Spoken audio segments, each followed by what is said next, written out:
AMLO, denunciaré cualquier irregularidad del proceso electoral 2021. Presidente reafirma compromiso de consolidar el sistema democrático.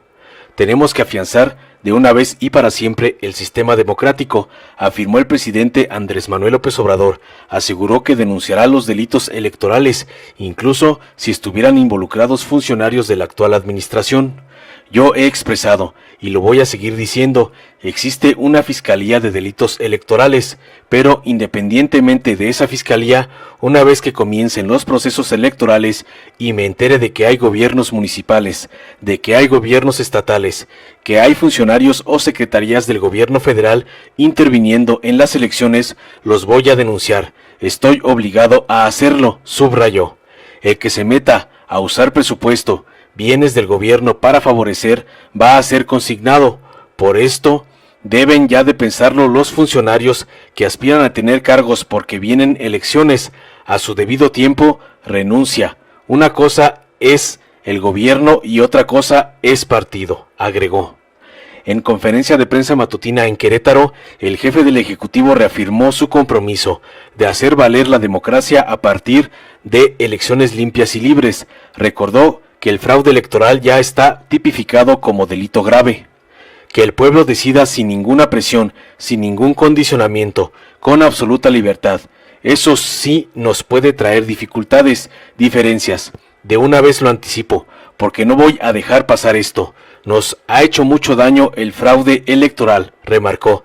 El mandatario dijo que parte de los problemas de México se relacionan con la histórica falta de democracia, por lo que ahora que nosotros triunfamos por voluntad del pueblo, estamos obligados a que haya democracia, a desterrar los fraudes electorales. Sostuvo que nunca más habrá compra de votos y distribución de despensas, ni se utilizará el presupuesto público para favorecer a partidos o candidatos.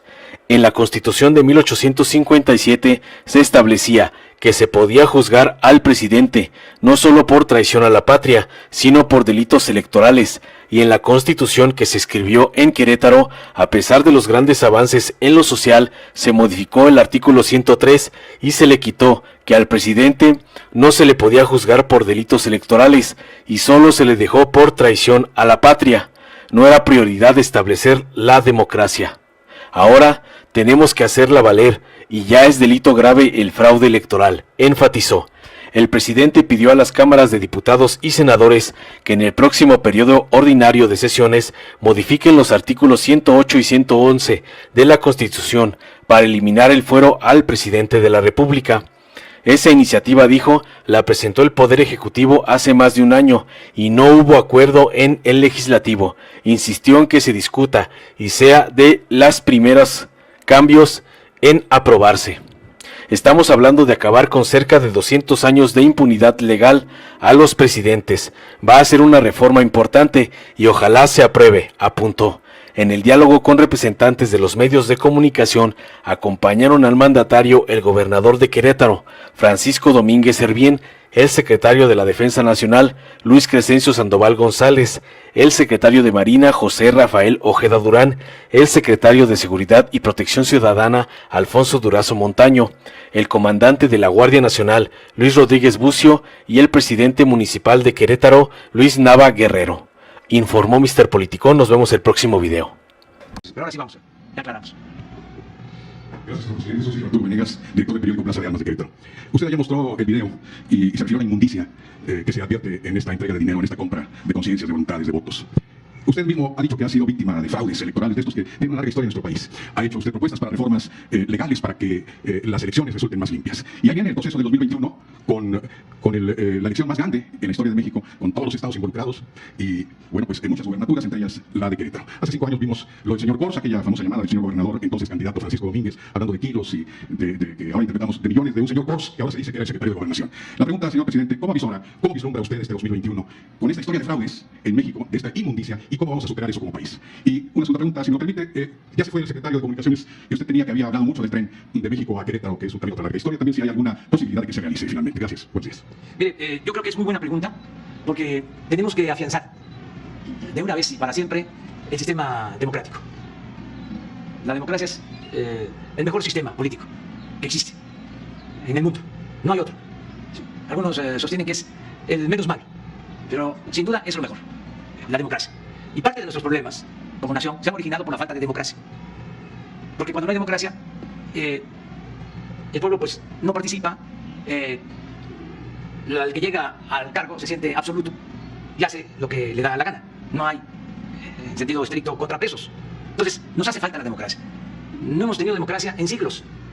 No está de más recordar de que fuimos colonia 300 años. Nos invadieron y desde España mandaban a los virreyes, y los virreyes imponían en los estados los llamados alcaldes mayores. 3 siglos. O sea, vamos a cumplir 200 años de independencia, pero estuvimos 300 años siendo colonia de España. Entonces, desde luego, en 300 años, en 3 siglos, no hubo democracia. De modo que se diga que había democracia en la llamada Nueva España. Bueno, se logra la independencia política, pero tampoco en el siglo XIX hay democracia. Si acaso, en todo el siglo XIX, lo más cercano a la democracia fueron los 10 años en que gobernaron Benito Juárez y Sebastián Lerdo de Tejada durante el periodo que se conoce como República Restaurada, de 67 al 76. 10 años, nada más, como un destello de libertades, se gobernaba de conformidad con la Constitución, había división y separación de poderes. Al mismo presidente Juárez en el Congreso llegaron a no aprobarle leyes los legisladores. Y ya ni hablar de los periodistas de ese entonces. Es la prensa más libre, más inteligente que se haya tenido en toda la historia de México, en ese periodo. ¿Pero qué pasó antes? Pues fue 11 veces presidente de la República Antonio López de Santana. La primera mitad del siglo XIX. México, país de un solo hombre. ¿Qué pasa después de los 10 años de la República Restaurada? Vuelve a ser México, país de un solo hombre. Porfirio Díaz, 34 años. ¿Dónde está la democracia? No hay. Por eso Madero, por eso es el apóstol de la democracia. Porque él se propone garantizar las libertades del pueblo y que se respete la voluntad de los ciudadanos, el sufragio, el voto efectivo del pueblo para la elección de sus autoridades. ¿Qué pasó? En ese tiempo es cuando ha habido más democracia. Estamos hablando de 1911 a 1913. Ahí sí me consta, y lo puedo probar, de que había democracia. El presidente Madero le escribía a los gobernadores diciéndoles cuando iban a haber elecciones: le pido de manera especial que cuide, que se respete el voto de los ciudadanos y que no interesa quién gane, lo que interesa es que haya libertades y que se establezca la democracia. Hay cartas, pero parecía hasta ingenuo, porque le mandaba cartas a quienes venían del porfiriato y que traían la práctica de la imposición. Muchos de ellos seguramente leían las cartas y hasta se reían del presidente. Pues ese hombre es el presidente con más vocación democrática que ha habido en la historia de México. Nadie más que él. Pero se terminó eso. Lo asesinan. Viene la mano dura, la imposición. Viene la revolución. Y a pesar de que se avanzó en el terreno social, en lo económico, con la revolución, no se pudo avanzar en la democracia. Dice don Daniel Cosío Villegas que se fue don Porfirio, pero se quedó doña Porfiria. Un partido dominante durante décadas. Entonces, el primer ensayo democrático se da en el 2000. Ya conocen el resultado. Entonces, ahora que nosotros triunfamos por voluntad del pueblo, estamos obligados a que haya democracia, a desterrar los fraudes electorales. ¿Cuántos fraudes se cometieron? ¿Cuántas injusticias? ¿Cómo se utilizaba de manera cínica, descarada el presupuesto para favorecer a partidos y a candidatos? ¿Cómo se compraban los votos? ¿Cómo se repartían despensas traficando con la pobreza de la gente? Frijol con gorgojo. Todo eso se tiene que acabar. Y todos lo vamos a lograr. Y, en efecto, viene la elección del año próximo. Y tiene que ser distinta. Y va a ser distinta, primero, porque ya se modificó la Constitución. Y ahora es delito grave el fraude electoral. Les hablaba yo de que la revolución no pudo acabar con el régimen porfirista en lo antidemocrático. No quisieron los revolucionarios que realmente se estableciera la democracia. Cuando se está discutiendo de que no se puede juzgar a los presidentes porque tienen impunidad y solo se les puede juzgar de acuerdo a la Constitución por traición a la patria. Fíjense que en la Constitución de 1857 se establecía que se podía juzgar al presidente no solo por traición a la patria, sino por delitos electorales. Y en la Constitución que se escribió aquí en Querétaro, a pesar de los grandes avances en lo social en esa Constitución, se modificó el artículo 103 de la Constitución de 1857 y se le quitó de que al presidente no se le podía juzgar por delitos electorales. Y solo se le dejó por traición a la patria. O sea, no era una prioridad establecer la democracia.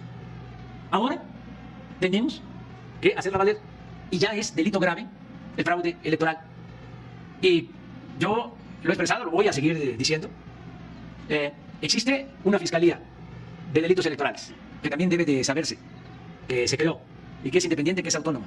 Pero independientemente de esa fiscalía, yo, una vez que comiencen los procesos electorales y me entere de que hay gobiernos municipales, de que hay gobiernos estatales, de que hay funcionarios o secretarías del gobierno federal interviniendo en las elecciones, los voy a denunciar. Estoy obligado a hacerlo. ¿Y qué es lo que voy a exigir? Elecciones limpias y libres. Y que el pueblo decida, sin ninguna presión, sin ningún condicionamiento, con absoluta libertad. Y eso sí nos puede traer dificultades. De una vez lo anticipo. Diferencias. Porque no voy a dejar pasar eso. Nos ha hecho mucho daño el fraude electoral. Es como un crimen. Un fraude electoral. Cuando empezó a crecer lo de las bandas del crimen organizado, se empezaron a meter a la política y se empezó a usar dinero de procedencia ilícita para apoyar campañas. Y se llegó al grado de que se tenía autoridades al servicio de la delincuencia. Porque todo era con dinero. Una semana antes de la elección, iban por las casas, entregando despensas, recogiendo credenciales del elector. Si sabían que había simpatías por un candidato, iban a atentar al ciudadano a decirle: te doy tanto por tu credencial, para que no fuera a votar. Y se las regresaban después de la elección. Eso se acaba porque se acaba. Entonces es por eso muy buena tu pregunta, porque me permite hablar sobre este tema y que todos lo sepan. Y sobre todo los servidores públicos del gobierno federal. El que se meta a usar presupuesto, bienes del gobierno para favorecerse, ¿sí?, va a ser consignado. Por eso deben ya de pensarlo. Los funcionarios que aspiran a tener cargos porque vienen elecciones de diputados federales, senadores, gobernadores, a su debido tiempo, renuncia. Vámonos. Una cosa es gobierno y otra cosa es partido. Si te gustó, dale like, compártelo, suscríbete y activa la campanita para recibir las notificaciones de nuestro canal.